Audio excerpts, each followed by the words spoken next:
Well, hey there, Dragons, and welcome to this instructional video for Lesson 8, Part 3, How Congress is Organized. The main idea behind this civics lesson is Congress has developed a way to arrange both its leadership roles and the committee system to help it carry out the lawmaking process. With that in mind, by the end of watching this video, you will be able to describe the major congressional leadership posts and explain how they are filled and summarize the role of committees in Congress. Now that the outcomes for this lesson have been shared with you, let's get started.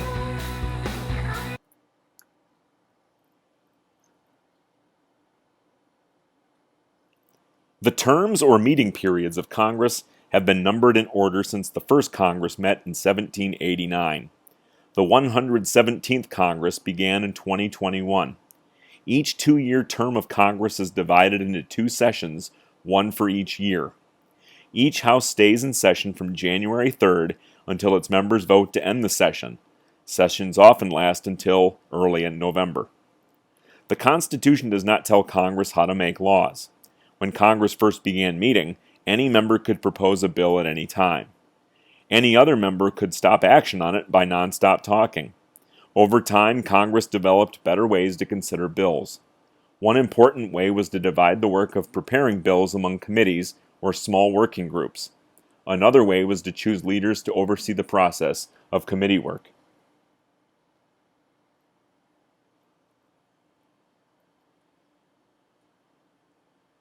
The Constitution only gives a few directions about congressional leadership. First, it states that the House of Representatives must choose a presiding officer called the Speaker of the House. Second, it says that the Vice President of the United States is to serve as the presiding officer or President of the Senate. Finally, it directs the Senate to choose an officer called the President pro tempore, who will preside over the Senate when the Vice President is absent. This officer is also called President pro tem for short. The Constitution does not describe how the Speaker of the House or the President pro tem should be chosen. Early in the history of Congress, however, political parties gained control over who was elected to these positions. Today, the Democratic and Republican parties make the decisions about leadership in Congress. In both the House and the Senate, the party with more members is called the majority party. The one with fewer members is called the minority party. Before a new Congress begins, members of each party hold meetings to select congressional leaders.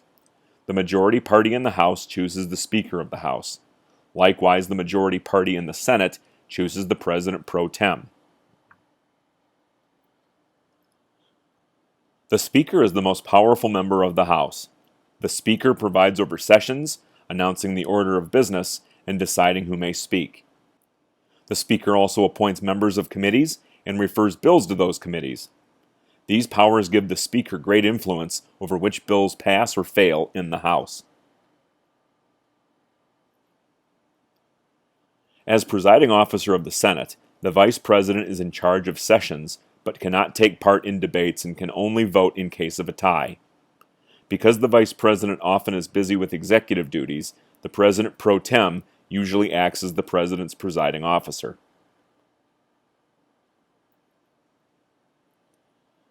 The chief officers of the majority and minority parties in each House are the floor leaders.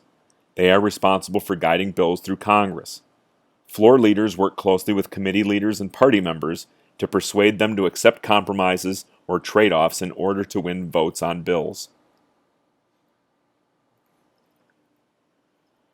Assistant floor leaders, called whips, aid floor leaders in each House. Whips try to persuade members to support the party's position on key issues and to be present when it's time to vote. On important issues, when close votes are expected, much depends on the skill of a party's floor leader and whip.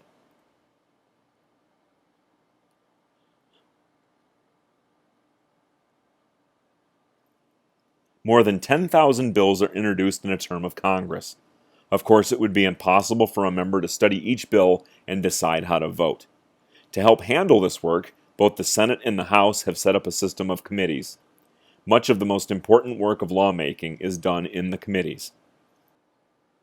In Congress, there are four types of committees: standing committees, select committees, joint committees, and conference committees.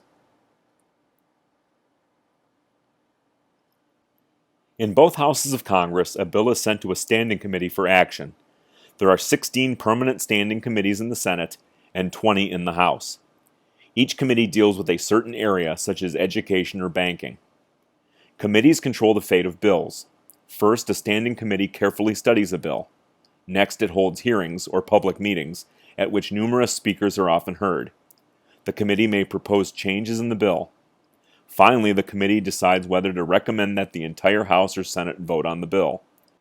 If the committee does not recommend it, the bill dies or goes no further.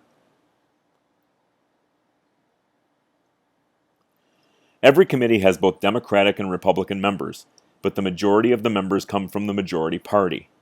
The chairperson of every committee belongs to the majority party as well. These leaders have great power over bills because they decide which bills their committees will study. They also decide when and if the committee will meet and whether or not hearings will be held.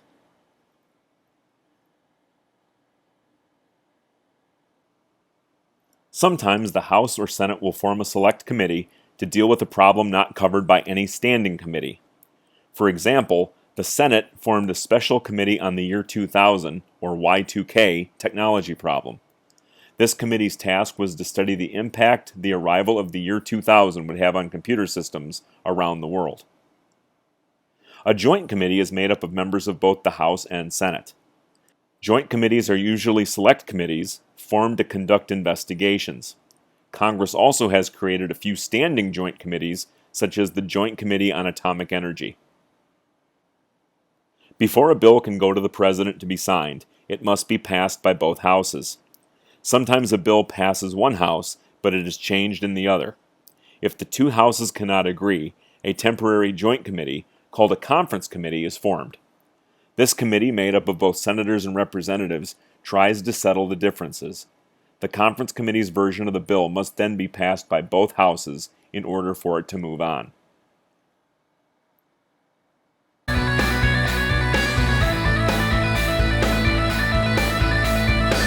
So there you have it for Lesson 8, Part 3, How Congress is Organized. At this point, you should know that each House of Congress has its own organization and set of leaders. Due to the development of the party system, there are now majority and minority parties in Congress, and each has its own leaders in both houses. And the committee system helps Congress work through the tens of thousands of bills that are proposed in each congressional term. Don't forget to subscribe to my channel to have the entire catalog of civics videos available at your fingertips. Click the subscribe button and then click the follow bell to receive notifications as to when the channel is updated. Thanks for watching, and I'll catch you in class, Dragons. See ya!